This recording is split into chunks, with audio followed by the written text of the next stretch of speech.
يا نفس إن لم تظفري لا تجزعي. إن الحمد لله نحمده ونستعينه ونستغفره ونعوذ بالله من شرور أنفسنا ومن سيئات أعمالنا. من يهده الله فلا مضل له ومن يضلل فلا هادي له، وأشهد أن لا إله إلا الله وحده لا شريك له، وأشهد أن محمدا عبده ورسوله. أما بعد، فإن أصدق الحديث كتاب الله، وأصدق الهدي هدي محمد صلى الله عليه وسلم، وشر الأمور محدثاتها، وكل محدثة بدعة، وكل بدعة ضلالة. أعوذ بالله من الشيطان الرجيم. بسم الله الرحمن الرحيم.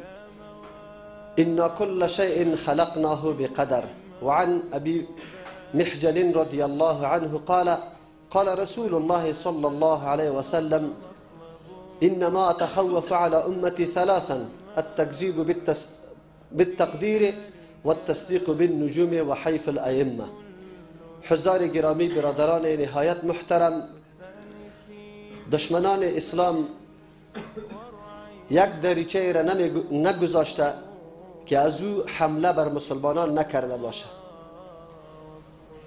دشمنان اسلام راههایی را پیدا میکنه که بتوانند افکار و نظریات زهراگین خود در درون افکار و اندیشه های جوانان ما تزریق کنه. تلاش میکنن یک نوع شبهه و شکوک در بین اندیشه های مسلمان ها ایجاد بکنه و یک راه را همیشه تعقیب نکرده، بلکه در صدد پیدا کردن راه های متنوع می باشه. تلاش میکنن چه قسم بتوانند مسلمان از ذهنش مغشوش بسازه، در مورد دین شک پیدا کنه، اندیشه از او را متزلزل بسازه، تا بتانه روز دیگری نعوذ بالله او را طرف یک دین باطل خود دعوت بده. از او خاطر در این عصر امروز ما باید خیلی بیدار باشیم که از کدام روزنه ها دنیای کفر وارد میدان مبارزه با ما میشه و چه قسم میتوانند یقینا هم ما را، اندیشه های ما را خراب بکنه، مفکوره های ما را خراب بکنه.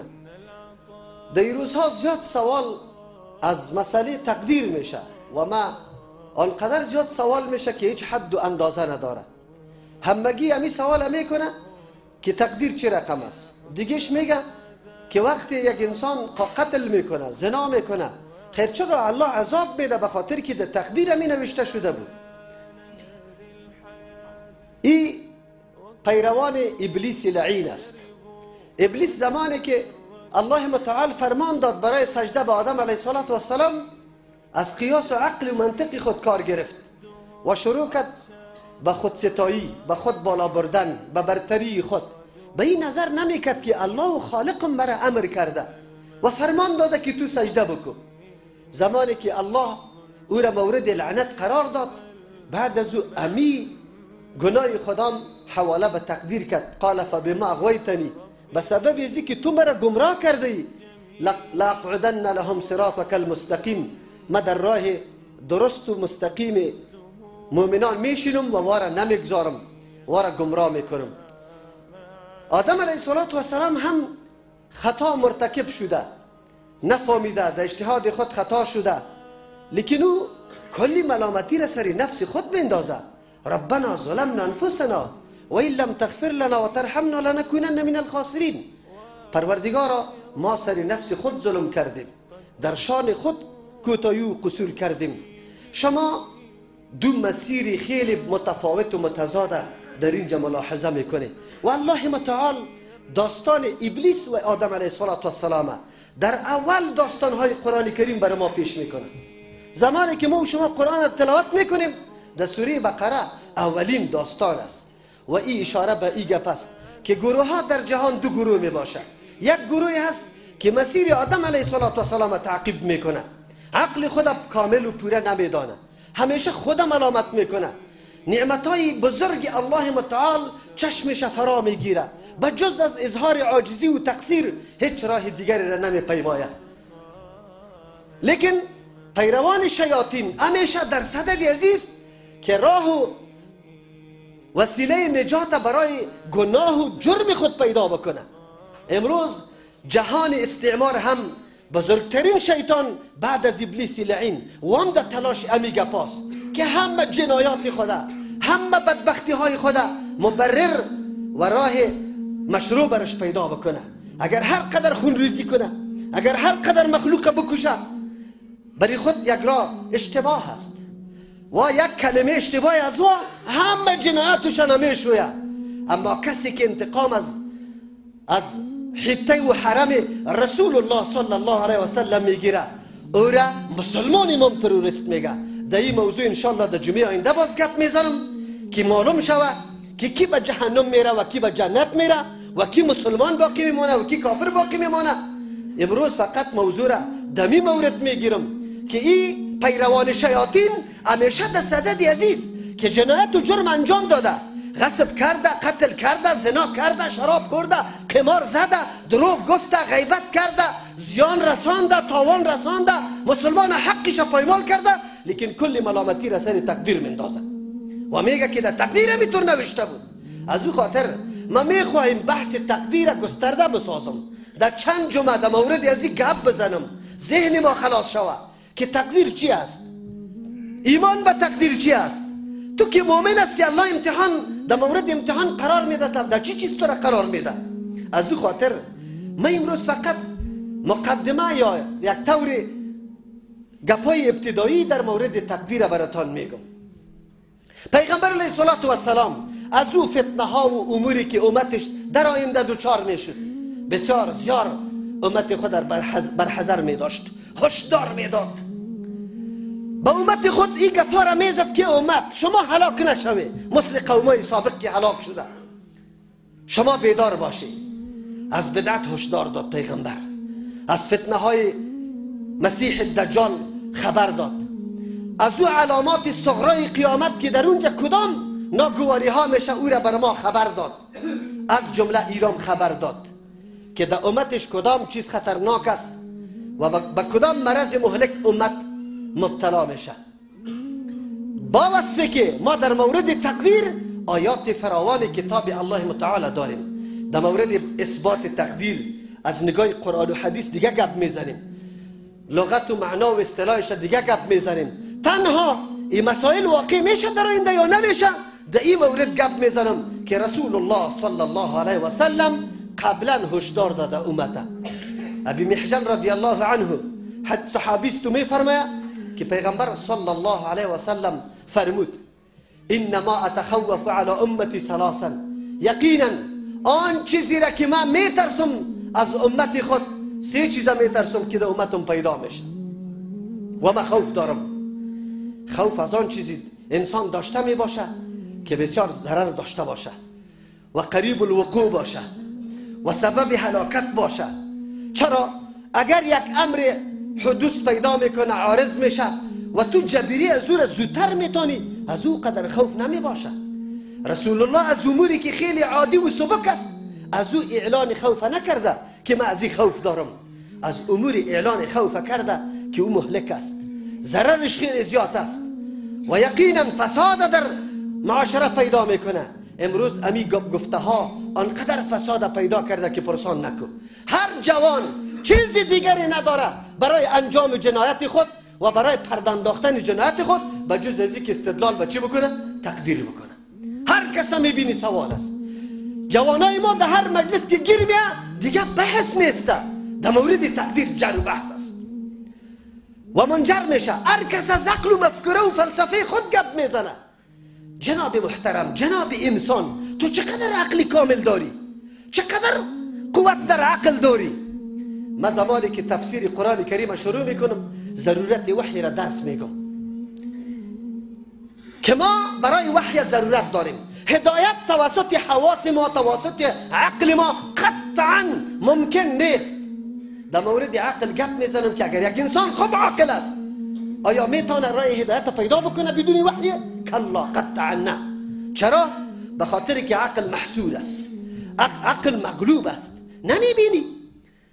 عقل مغلوب شهوت است، عقل مغلوب قوه وهم است، عقل مغلوب قوه غضب است، عقل متاثر از رسم و رواج ما حول و محیط است. عقل نمیتونه راه خود پیدا بکنه. به خاطری که بیچاره عقل در برابر امچو موانع و صدرا نمیتونه راه گشایی کنه برای راهنمایی خود، نمیتونه این کاره. عقل مغلوب قوه غضب است. دو برادر زندگی میکنه، برادر کلان است، برادر دیگه خیلی خرد است، 20 سال از او خرد است. این برادر 20 سال است لیکن او 1 سال است. پدرم ضعیف است، پیر است، کل مصارف و مخارج خانه سر می برادر کلان است. شب و روز محنت میکشه.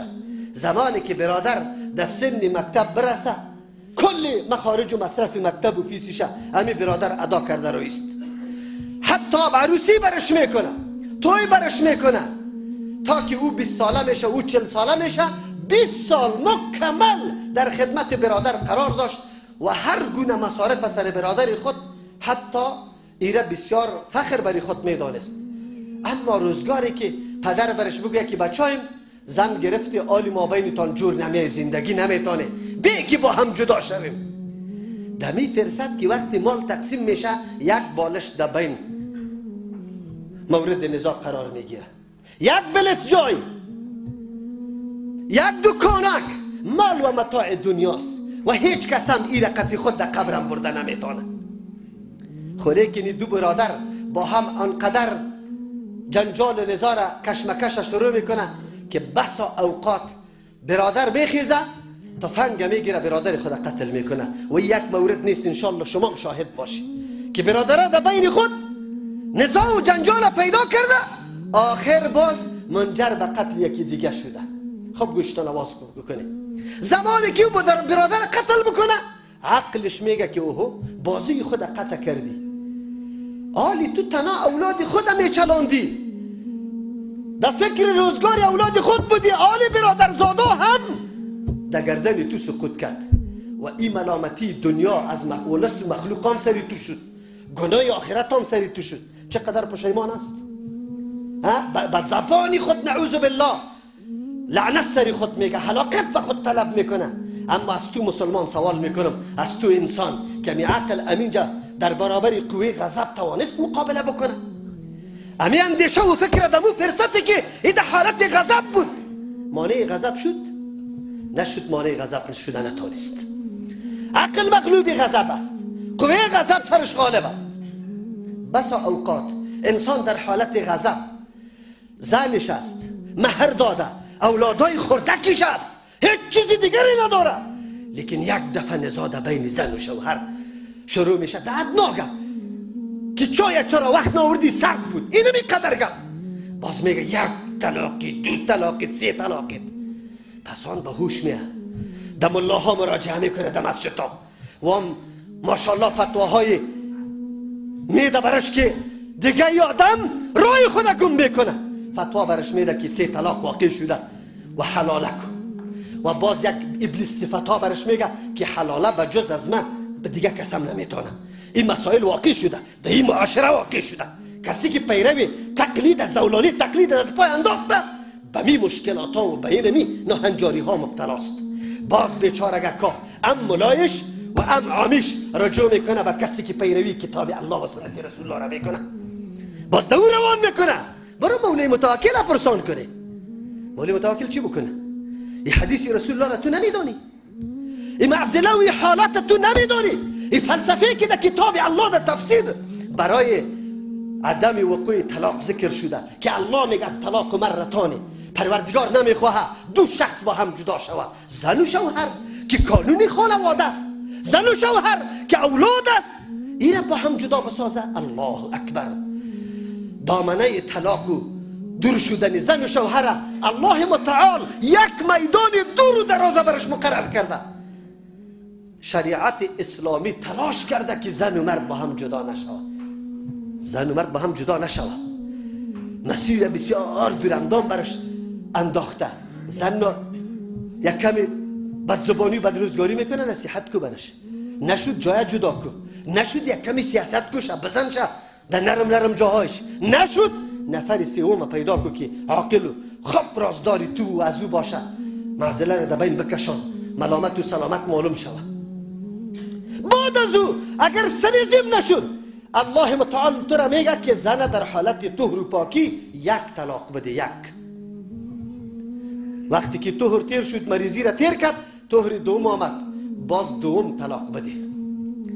آلی وقتی که مریضی هم تیر شد، دوم مریضی، طهر سوم که آمد، اینجا طلاق نده، سوم طلاق واقع نکن. شده میتونه او هم به هوش آمده باشد، دوم به هوش آمده باشی و هر دو پشیمان شده باشه. تا امی مرحله رم الله متعال نه تجدید نکاح را سرت کرده، نه کدام جنجال و کشکال دیگر، پس رجوع میتونی به زنی خود. اما آینده یک طلاق باقی مانده، خیر و خلاص. متوجه باش، الله برتی فرمان داده. عمر رضی الله عنه سه طلاق در یک مجلس شمار کرد. به خاطر ازی شمار کرد که مردم شروع کردن هر کسی طلاق. عمر رضی الله عنه گفت در آن چیزی که الله متعال برای شما مهلت قرار داده بود شما عجله کردی. این مهلت های الله را در نظر نگرفته. ما بعد از اگر کسی سه طلاق داده بود سه نافذ میکنم. این معنا نیست که سه طلاق واقع شد راستی زن قد سرت حرام شد. این معنا است که شما دیگه در احکام الله ریشخندی نکنی. الله براتون گفته یک طلاق بدی، تو سه طلاق میدی. علمای محققین الحمدلله میبینه شرایط فعلی را، جهل و نادانی مردم، زن و شوهره که سالا به ترجمه قرآن ننشسته، سالا از طلاقش خبر نداره. شما باور به الله متعال بکنه، امیال مردم پیدا میشه که صدها طلاق به زن خود داده، لیکن امیال زنش است، اولاد است پیش پیدا شده میره، احکام الله را نمیفهم. یک مردکه پیشم میاد، بعد از اینکه سیاستش ترجمه را شنیده پس رفته برش گفته که او مردکه تو 70 مرتبه مرا از 70 کرده زیاد طلاق دادی، بس زنی تستو میخود زناست. تو برو یک دفعه پیش مولوی صاحب، من دیگه امروی تو زندگی ندارم، جهنم خوش ندارم، اولاد ترک میکنم، خود جهنم خوش ندارم. مردکه آمد برای من میگه که مولوی صاحب طلاق چی رقم است؟ من کمی تشریح دادم، گفت من خود زن خود زیاد طلاق داده. اون چقدر طلاق دادی؟ در کدام موارد؟ گفت اوقات مختلف کمی قارم آمده طلاق داده. خب من گفتم آلی هم زنی تست؟ گفت اولادایم پیدا شده. من گفتم برادرم حکم شریعت اینه نیست. گریان شروع کرد، اتور گریان میکرد. من گفتم برادر مسلمانم این احکام الله است. شاید تو بگویی که کی خبر داره، سرپوش خانه بند است، هیچ کس آگاه نداره. اگه 100 طلاق داده میگه 50 طلاق داده، الله خبر داره. تو سری احکام الله ریشخندی کرده ای، احکام الله را مورد استهزاء قرار داده ای، تو برش اعتنا نمی کنی. مسلمانی تنها به این نیست که الله اکبر در مسجد برم نماز بخونم. اسلام در هر گوشی زندگیت حاکمیت داره، باید برش تسلیم باشی. جنابای محترم حلاله را برش میکنه، نکاح صیغه و متعه شیعه را حرام میگه، زنا میگه، اما یک شبه و دو شبه نکاح حلال میگه. این کدام انصاف است؟ این کدام استدلال است؟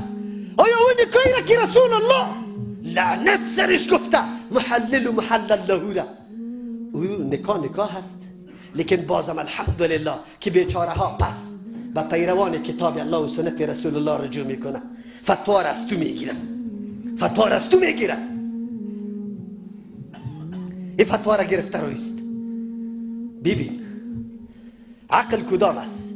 غضب تو را کشان که در یک مجلس 3 طلاق به زنت بده در حالی که اولادای خردک شیر خورم داره.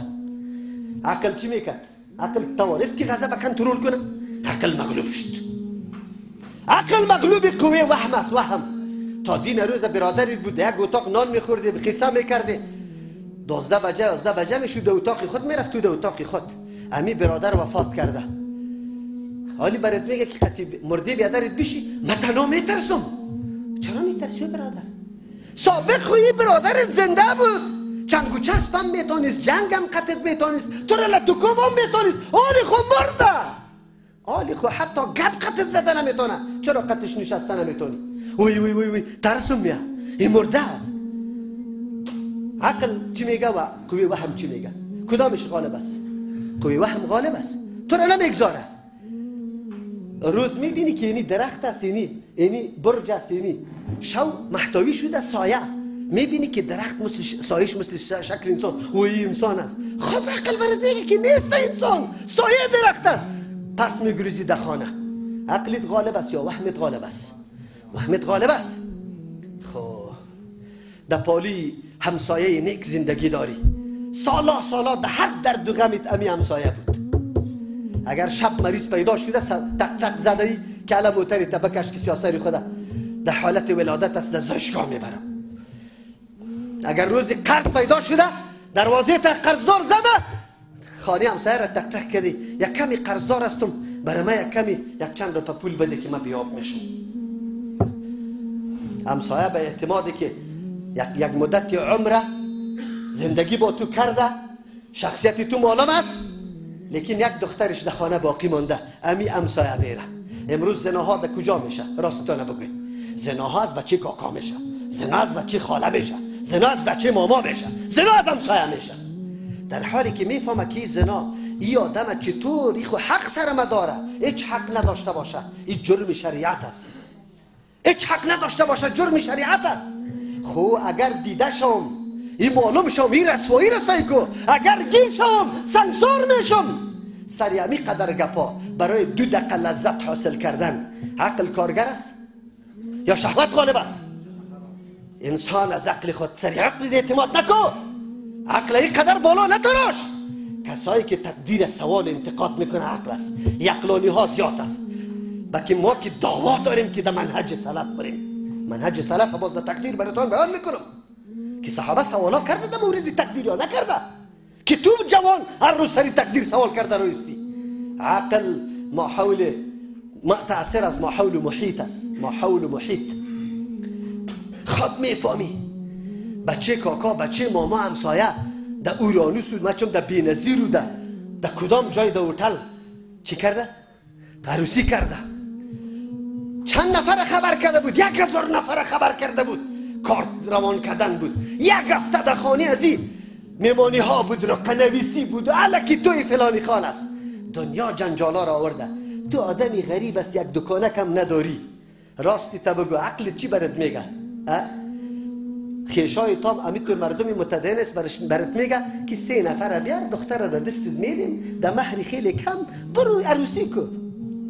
لیکن اینجا تو جناب با وصفی که قدرت و توانایی نداری از 20 خانه قرض جمع کردی، از 20 خانه تو را وادار به این کرده که تو هم عروسی را در کجا بگیری؟ در اورانوس بگیری. عقلت غالب آمد یا تاثیرات ما حول محیط، رسم و رواج. امروز که ما و شما را کمری ما را شکستانده این رسم و رواجا، اسیالی ما را کمری ما را شکستانده. چرا آسان ساده بی تکلف 10 نفر در ولیمه را چرا جور کو؟ اینقدر 2 کیلو گوشت است، گوشت مرغ بخر 400 روپیه، بیان اینجا پخته کو 10 نفر بیان ولیمه است. کی گفت که نیست؟ تو از رسول الله که بالاستی، از زنی رسول الله که زنی تو بالاست. لیکن اینی عقل ماست که گنده زده در مقابل رسم و رواج. سری عقل اتکا نکو، عقل تو درک نمیتونه. عقل تو اموری که تو خود یک درو برات میگه که اینی حق است نمیتونی. از او خاطر عقل در این راستا در اموری که بجز الله چیزی را ندانه، او حکیم ذات است. چطور سری تقدیر تو اعتراض میکنی؟ عجیب است. تو چرا خود فریب میدی؟ گناه را سری تقدیر میندازی. چرا فریب میدی؟ بله، رسول الله صلی الله علیه و سلم قبل از قبل برای ما خبر داد. دیگه حدیث ها زیاد هست، می حدیث تشریح میکنم. رسول الله میگه من سری امت خود 3 چیزا میترسم. اولش تکذیب بالقدر است، تقدیر تکذیب میکنه، یا انتقاد سری تقدیر میکنه یا بیخی منکر میشه، نعوذ بالله. قبل نام میگه پاشوده معبد جهنی و سنوسیه و واصل ابن عطا و ایتوری مردم ها پیدا شده، باز تاریخ براتان میگیم. او مردم ها امی قسم بودن. امروز هم مجلس های جوانای ما فقط بجز ازی که در آخر منجر به این میشه که تیر از زمین دین، نعوذ بالله، همو اعلان میکنه. جنجالشان کم اضافه میشه، باز همین طور اعلان هم میکنه که تیر از دین. تو خبر داری که سخن تو چقدر است و چه قسم است؟ برادرم، تو کدام کار بی اختیار میکنی؟ برای من نشان بده. کدام کاری بی اختیار است؟ امیالی که تو گوش گرفته این سخنای مرا، این به اختیار است یا بی اختیار؟ تو در این مسجد به چی آمده ای؟ خو یک نفر دیگه همراه تو از خانه تو برادرت بود، او طرف سینما روان شد. این مسیر چرا انتخاب کردی؟ مجبور بودی؟ قطعا مجبور نبودی. رسول الله صلی الله علیه وسلم میگه در امت ما این گپ پیدا میشه، تکذیب و تکبیر پیدا میشه. دوم گپ رسول الله صلی الله علیه وسلم میگه التصدیق بالنجوم. کسایی که نعوذ بالله ادعا داره که ما ستاره شناس هستم، دیراها و لبای سرک و چمنا این کاهنا و ساحرای بدبخت زیاد ششته، هم مسلمان هم هندو. مراجعین هندو از مسلمان که زیاد است، به خاطر که مردم سر هندو زیاد عقیده داره. میگه این علم غیب میفهم از او کده. در وطن ما امی گپا روان است، اما تو عالم وقتی که اینمی ها را رد میکنی وهابستی. وقتی که مردم میگی که کارا شرک است، از دین برآمدن است، تو را میگه وهابیست. من تعجب به او دولت میکنم که چطور یک عالم از سری منبر که از کلام الله بگویه، از حدیث پیغمبر بگویه و چاپه بنداز در حالت وحشت و در حالت حیبت در شو ایره ببر، ولی او کسی که صراحتا علنا در میدان نشسته است مردم گمراه میکنه، ترویج شرک میکنه. حتی او اگر کسی او را بدان بگویه مانع میشه، شاید که همون نفر ببری، به خاطر که میگه مانع چیستی؟ آزادی شخصیستی، دموکراسی تحقق پیدا نمیکنه. به الله قسم مرز است، بدان مسلمانی و کفر دیرمین جست. تو این قدر نظام اسلام عقیده نداری، نظام کفری عقیده داری، تو مسلمان باقی میمانی؟ تو میمانی؟ کافر شدن گپی عادی نیست که کسی بگویه شاخ سبز بکنه که شاخ میشم. وقتی اونمو گپ روا دانستی، ترجیح دادی و او را دموکراسی ارزش برش قائل شدی، ارزش به دموکراسی، ارزش به این بیدینی و الحاد، به شرک، این کفر است، کفر است، کفر است. نگوی ارگانهای امنیتی که ما همیشه به حق هستیم. الله تعالی از پیشتان سوال میکنه، در روز قیامت رفته نیستیم. این پاچایا و این دربارا و این حکمتا نخواد بمانه. روزگار تو در پیش الله رفته نیستی. سارنوال صاحب، قاضی صاحب، امنیت صاحب، والی صاحب، پارلمان صاحب. در پارلمان صدای چی بالا میشه؟ این مدارس کنترل شوه. مدارس لعنتی الله سری تو نمیشه که آواز بلند کنی که فحاشی کنترل شوه، این دعوت به نصرانیت کنترل شوه، این قتل و قتال دست جمعی کنترل شوه، این قمار بازی کنترل شوه، این به دخترای خورد تجاوز کنترل شوه، این لواطت کنترل شوه. بله این سخن تام الله در عمل نامه ثبت کرده، در روز قیامت برات پیش میشه انشاءالله که تو کدام امر برات خیلی مهم است. کدام امر؟ ملای دیگه در سر قبر نعره تکبیر برای چی زده میشه خبر داره؟ مرگ به وهابیا، نعره تکبیر، مرگ در سر قبر، در سر قبر. لعنت الله سر تو نمیشه. تو به الله خجالت نمیکشی. در کدام سنگر هستی؟ در کدام سنگری مقابل یهود و نصارا نعره تکبیر میگی؟ مردم وقتی که کلمه وهابی میشه دست جمیل چی میکنه؟ وهابی نمیشناسی؟ چی هست؟ تو را به الله قسم میشناسی؟ من قسم برات میدم، تو یک دفعه تعریف کو برام. خب این مردم دنبال رو است، رمه مال است، فقط تحریک کشانه، هر طرف ببرشانه. بصیرت وجود نداره، بیداری وجود نداره. از او خاطر ما از یا طمع توقع اسیر نداریم که در میدانات دفاع بکنه، یا باید سری تقدیر انتقاد کنه، باید عقل خود حاکم بگردانه، باید در مقابل شریعت عقل خود در معارضه پرته و انتقاد سر احکام الله بگیره. نعوذ بالله. از این طور مردم گله نیست، این علما مردم است. عزیزا ما یک دشمن نداریم، ما یک روزنه برای هجوم و یورش دشمن نداریم، روزنه های مختلف داریم. از این خاطر توصیه ما به همیشه به جوانا ایسته. او جوانا خود مسلح کنه، او جوانا علم حاصل کنه، معلومات بگیره، وقتی تو نزایی نکنه. عالم در مسجد محکم کن، هر روز دنبالی من نبیا. علما الحمدلله میالی رخصتی است، کلگی یا در مسجد یا در خانه خود آرام نشسته است. 4 دانه جوان در گردش جمع شد، بگو من این کتاب عقیده را ختم میکنم. عقیده امام ابو حنیفه رحمه الله، عقیده التحاویه، عقیده السفارینیه، عقیده الواسطیه. یک کتاب عقیده را میخوانم به خاطر که ما آینده در میدانی هستم که فرهنگ غرب یورش آورده، هجوم آورده. ما باید مستند در مقابل از او جواب بگوییم. وقت در این و آن ضایع نکنی، در کفر و در مشرک گفتن مردم ضایع نکنه، در تکبیر و در گپا ضایع نکنه. وقت بده برای حصول علم چه خودم مسلح کنه، جوابی منطقی مستدل داده بتانه. این موقع ماست، زمستان از پیشتان تیر میشه. مولوی صاحبای بزرگ داریم، یک حلقه نداره، یک حلقه درس شما نمانشه. اگر ما تنبلی میکنه شما نمانشه، گردش بپیچانه، بگو ما امروز نیاز داریم، ما ضرورت دارم به می علم، برای ما بخوان، ماندنیت نیستم. ما اگر نه خود عالم خو باید درک کنه. اگر این روزم تو غافل شدی، اگر این روزم تو خودت در کنار زدی، راحت طلبی نفس خودت کردی و در تلاش تنبیه و آگاهی این نسل جوان نشدی، آینده تاریک در پیش رو داری. باز تو ملا را قطعی چپل و لنگی نخواد بمانه، باز لنگی تا دمی خاک میزنه. ایره بدانی او در پیش روی ما آمده رو ایسته. ایره ما باید انتظار داشته باشیم. اگر ما حرکت نکردیم، اگر ما مسئولیت خود ادا نکردیم، الله متعال ما را توفیق نصیب بکنه، هم به علمای ما و هم به طلبگارای علم ما، به جوانای دعوتگر ما، که بفهمن درک بکنن که ما چی باید بکنیم. بارك الله لنا ولكم في القرآن العظيم ونفعنا وإياكم بالآيات والذكر الحكيم. استغفر الله لي ولكم ولسائر المسلمين فاستغفروه إنه هو الغفور. إن الحمد لله نحمده ونستعينه ونستغفره ونعوذ بالله من شرور أنفسنا ومن سيئات أعمالنا. من يهده الله فلا مضل له ومن يضلل فلا هادي له. وأشهد أن لا إله إلا الله وحده لا شريك له وأشهد أن محمدا عبده ورسوله. يا أيها الذين آمنوا اتقوا الله حق تقاته ولا تموتن إلا وأنتم مسلمون.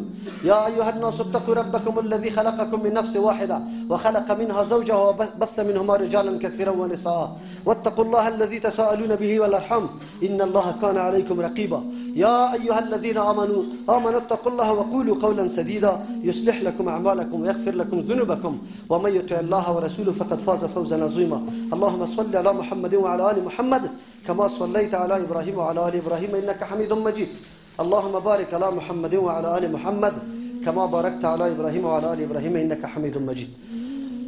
برادرای گرامی، ما و شما شروع کرده بودیم به اینکه یک مرکز اسلامی میسازیم.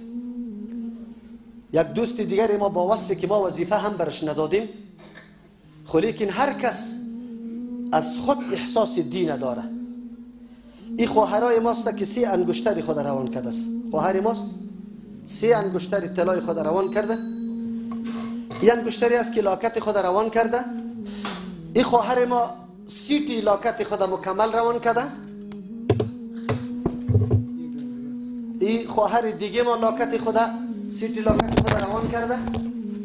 الله متعال در دنیا و آخرت اجر جزیل و سرفرازی بزرگ برش نصیب کنه. از این احساسش انگشتر خود روان کرده به اندازه توان و طاقت. یا خواهرای ماستن، ولی خواهری خوابالوده نه، خواهری که احساس داره. این پول نخت است که خواهرای ما جمع کرده روان کرده. محضی که شنیده تا حالی را ما پیامم برشان ندادیم. ما باید درک بکنیم خواهرانی هستن که خوابالوده نیستن، خواهرانی است که از مزایای ترجمه قرآن کریم استفاده کرده، خواهرانی هستند که از درس حدیث شما باور به الله بکنه در این هفته مسیج امیالی در موبایل است، یا خواهر میگه که کل هفته را گریان کرده به خاطر بند شدن درس حدیث.